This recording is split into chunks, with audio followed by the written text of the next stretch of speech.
Hey everybody, off the Mike Sports Network here, another edition of Off the Top Rope. I wasn't going to talk about Grand Slam Mexico for AEW, but a match got made on Friday morning, and I had to. You know the scene. If you guys have you guys ever seen George of the Jungle?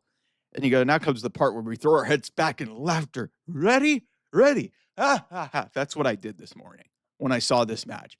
Tony Khan announces that there is going to be a 4 million pesos high flying four way at the 2.5 hour event at Arena Mexico next week, Grand Slam Mexico, crossing over with CMLL. It's going to be Mascara Dorado, Ricochet, Hologram, and Leo Rush in the same match. Um, what in the fuck is this? What in the fuck is this? Like, this is like, what are we just giving out arbitrary numbers of money to make it seem well with the match? There was literally no, up until Friday, there was next to no lucha or CMLL representation outside of the Mercedes Zeuxis match for the CMLL Women's Championship, and then obviously Mystico taking the former Sin Cara taking on MJF. But 4 million pesos, high flying four way, and Ricochet's in it, a guy who won at the pay per view and has done absolutely nothing. Also, Leo Rush is in there, so if they're smart, I think they've heavily been leaning into Crew, which is Leo Rush and Action Andretti being associated with Ricochet moving forward. So, I mean, I guess that's something to look forward to. But Mascara Dorado and Hologram is their guy, and this what is this, man?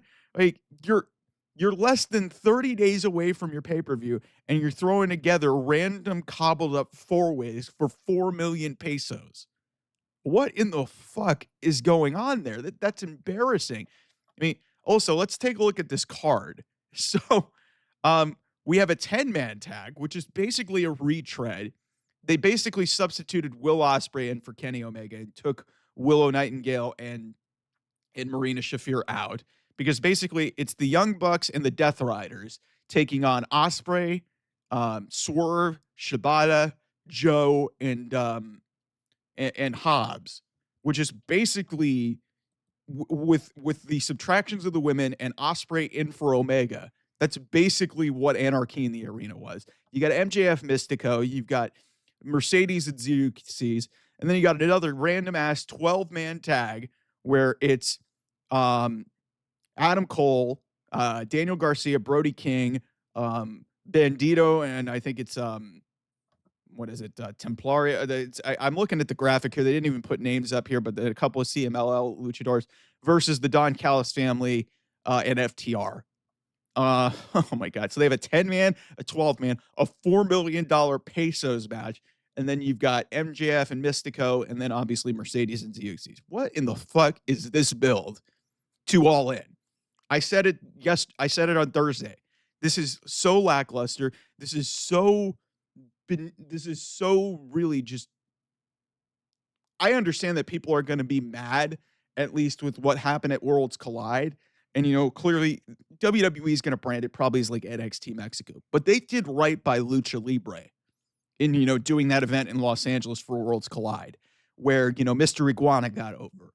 And, we had good crossing over matches. I mean, you obviously had El Hijo de Vikingo against Chad Gable, what was an incredible match to main event that show.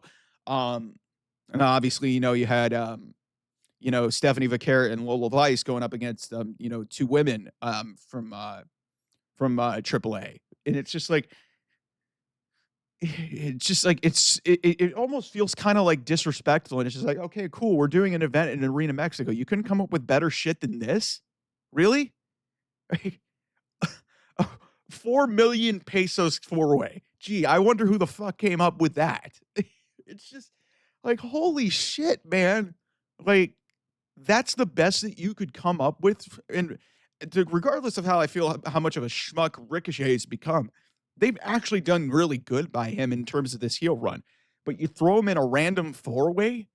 You throw him in a random four-way in a heavily Lucha Libre thing, even though he's kind of like, has a Lucha Libre adjacent style. Like, what the fuck is this, man? I understand it is a show in Mexico and you're trying to fill out a card. You also have your biggest show of the year in Texas in a month. And this is the best you could come up with. Random four-way match for an inordinate sum of money. You've got a women's championship that Mercedes is probably going to win. MJF doing his protest against Lucha Libre, and then you got a 10-man tag and a 12-man tag with, and also Hangman Adam Page is nowhere near that match with the 10-man tag, which again is basically a retread of the same exact match that they did at Double or Nothing. The only difference is no women in there, and they took Kenny Omega out in favor of Will Ospreay. That's really what it is. Really just unbelievably just, I'm not going to say tasteless, but lazy and just unbelievably just faulty booking. Like, it's just like, what is the end goal here other than nothing but bangers and just throwing shit out there? It's like, there's no build to this. And then throwing 10 and 12 people in the matches. I mean, the 12-man tag is basically a retread of the same match that's main evented the end of the 4-hour block the last 2 weeks. It's just like, seriously, what the fuck are these people doing there? Cool. Hey, I see people in my chats and in my comments basically saying, well, hey, there's no AEW shows going on, and yet you're still talking about it on Thursday and Friday. It's like, yeah, that means they're doing something right. What, the whole any publicity is good publicity thing? Really? That's your rationale for a promotion that is getting sub 700,000 viewers, is still not at 20,000 tickets sold for this event, in Globe Life Field. It's just like, you're not accomplishing anything. And then you have a chance to build matches, yet your women's championship match is being tossed aside so Mercedes can win another championship. You got a random four-way that means nothing. Your world champion, despite being built for his thing, is in another random 10-man tag, basically is a retread of a match that he did at the last pay-per-view. And, Kenny Omega's probably off television for a while. So your 3 top matches that you're supposed to be building for your show, that's what you're doing next week in Mexico.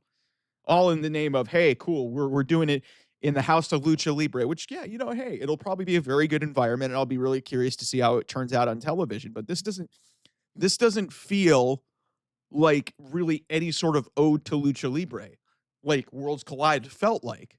And I'm not saying that Worlds Collide was perfect, but at least they were trying to put out a highlight on AAA.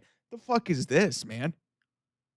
Like, a lot of AEW talent are just there, and then you're putting 4 million pesos on the line in a four-way.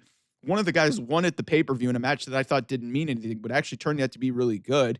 They're not building anything for him going into the biggest show of the year. This is just lazy.